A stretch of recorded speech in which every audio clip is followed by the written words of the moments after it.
Hey, deserving listeners, it's time to continue watching 90 Day Fiancé. Let's watch the show. This weekend, it's really rough and tough. And I don't want to come outside because, see people. But I try to enjoy my son's birthday.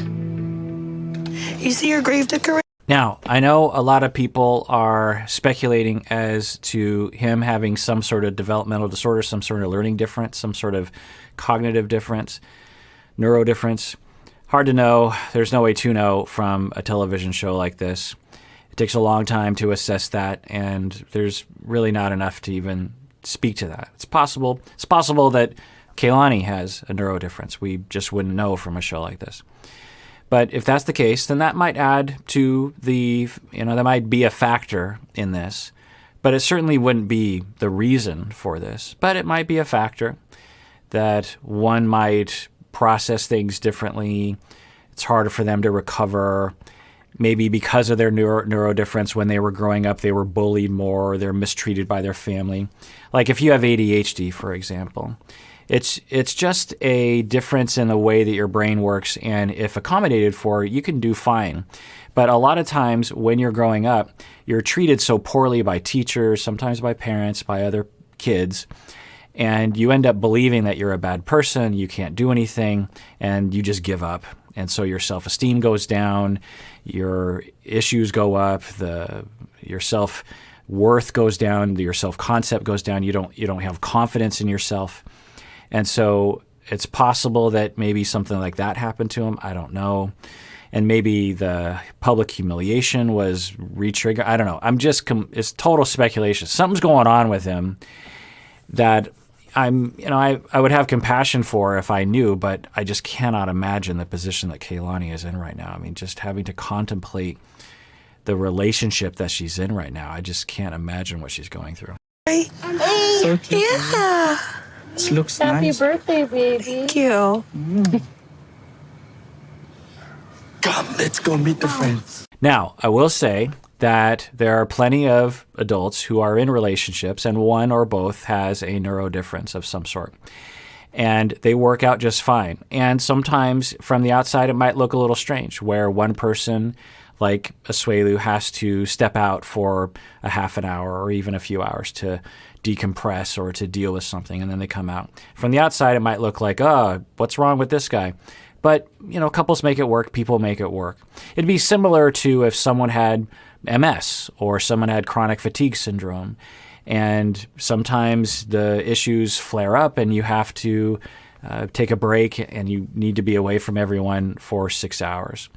And there's nothing wrong with that. So if he has a legitimate reason for doing it along those lines, then that's totally fine. I would just hope that they had some guidance around that, some way of talking about it, a professional. If that is the case, there's just so many different possibilities as to what's going on. Something clearly is going on, either trauma-wise, regression-wise, difference-wise, I don't know, maybe all the above. It's just looking very concerning, because if he is willing to forego his own child's needs on his birthday and say, you deal with it and leave me alone, and to act like a 13-year-old, how is that going to translate into the ongoing parenting responsibilities that are required of him moving forward? I'm happy for Oliver that Asuelu decided to join the party, but it's definitely annoying to know everything that's going on and then him come out and kind of put on a show for everyone. But I'm not surprised. That's just what he does. Happy birthday. And on this show, usually we're dealing with two adults without kids who are having conflict. Occasionally we hear about other kids, but we don't see them on screen. Now, in this instance, we're actually seeing two young children being raised in a situation that concerns us anyway as viewers. Now, maybe the show is edited heavily and we don't really see the situation accurately. It's quite possible that that is true. But it's hard, anyway, it's hard for me to watch, because we can imagine the kids, if we fast forward 20 years, if they continually have to deal with this dynamic, it's probably going to have a negative effect on the kids, and that's hard to watch, right? It's one thing for two adults to be conflicting and not getting along. It's another thing to watch kids amidst that difficulty. This weekend is really rough, right? And I'm excited we all make babies happy, right? Okay, so it's a step in the right direction. He's opening up the conversation and acknowledging at least part of the reality. He's like, this weekend's really rough, right? And I'm happy that we were able to do right by the kids, right? I think that's his way of checking in with Kalani of like, are we good? And I don't imagine Kalani is good. Can't imagine Kalani going, yeah, water under the bridge. Let's see what she says. Is there anything you want to say to me?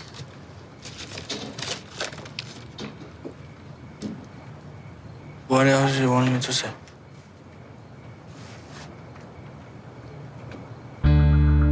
Yeah, I mean, what did we expect? Him to say something like, oh, yeah, well, so I've been a big jerk face this weekend.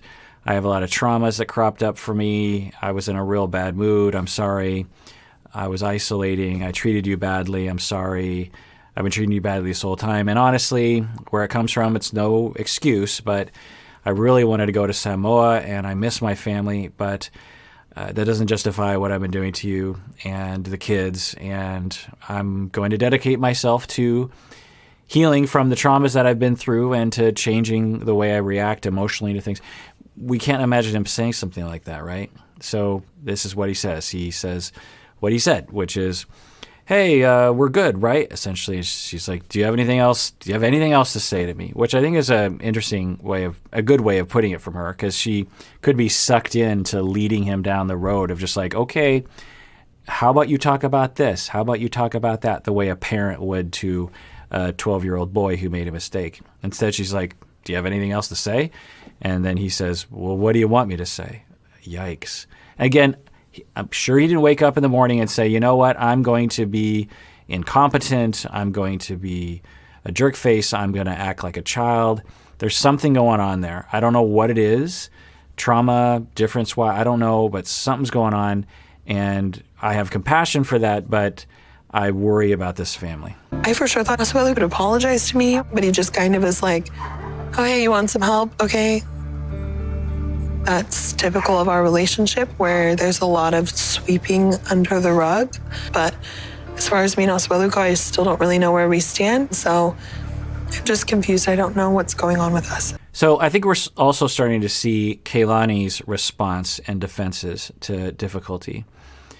Because she's been dealing with a lot of stuff, especially this season. And she says, the typical way we deal with it is he just comes back and acts like nothing happens, and we just sweep it under the rug. She participates in that. She participates in sweeping it under the rug and ignoring it and going into denial partially. Now, we can sympathize with Kalani's position because what else is she supposed to do? Other people on the show would create this big conflictual scene, have a huge meltdown, lots of conflict, and then where are you with that? The whole family gets dragged in. There's lots of drama. Your kids are going to suffer in this situation.